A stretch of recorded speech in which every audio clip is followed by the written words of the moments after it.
I mean, just looking at some of the interview, I couldn't watch everything. I think all things considered, having these interviews opened, to the public was actually a good thing. Absolutely, absolutely. We certainly welcome this development. We were surprised to learn that the presidency initially sought to resist having these interviews open to the public.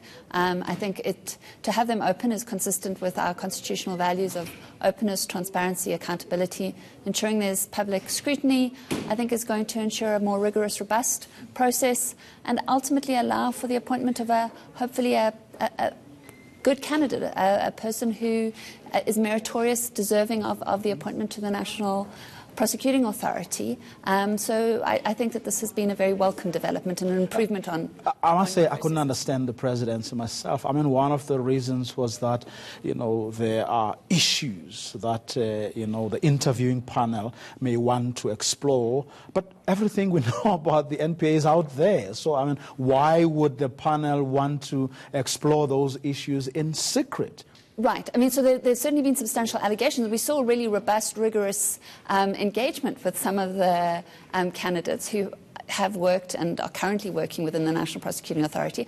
I think that that's been good for us as the public too, because we have had a greater sense of what is happening within the National Prosecuting Authority, an institution that is so key to our... But do we really? I mean, listening to someone like Silas Ramayete, I don't think we got a sense. And one would have thought that a person of his caliber and with all the institutional memory that he has, not to mention the credentials, is one of a few people who will know how we got to the NPA as we now know it. But that panel didn't get much. No, well, I think that some candidates were better than others in terms of giving us the sort of insight into what has transpired. But I think that those candidates who were open and forthcoming about what has happened did us as a public a favour, a service, and that's what we want to see. But you're right. I mean, to the extent that the argument on the part of the presidency was that the information might be sensitive, should be withheld.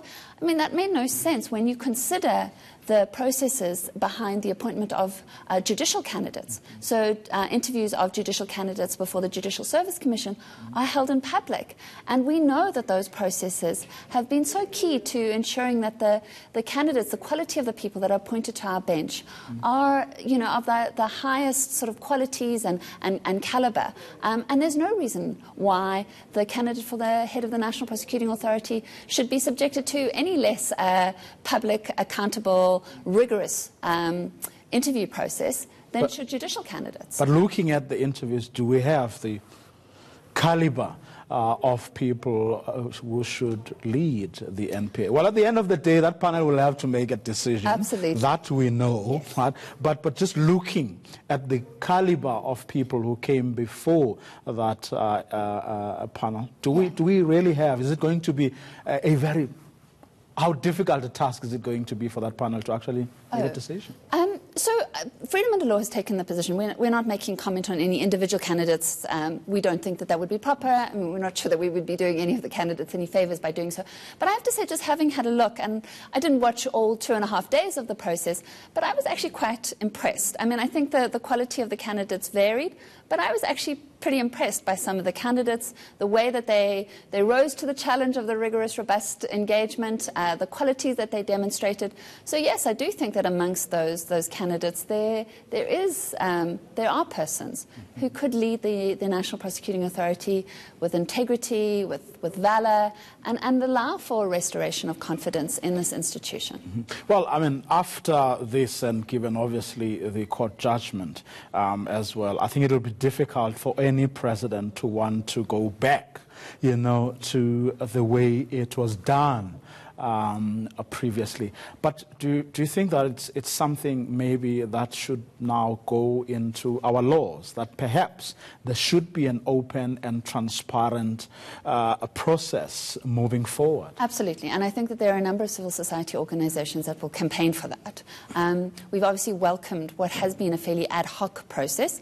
as the Constitution is currently drafted, it lies within the President's sole power to make the appointment, and he doesn't have to put in place this type of interviewing panel. He did that, I think, being responsive to public pressure, and I think that was wise to do. It is an improvement on what we have seen before.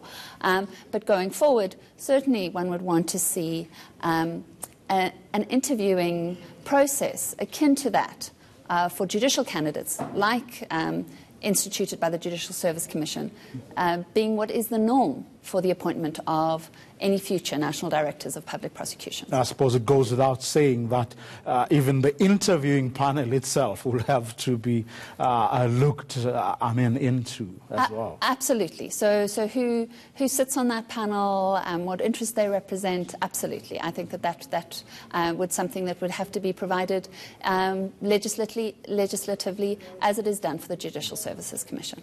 Okay, Nicole, that's where we're going to leave it. Thanks very much.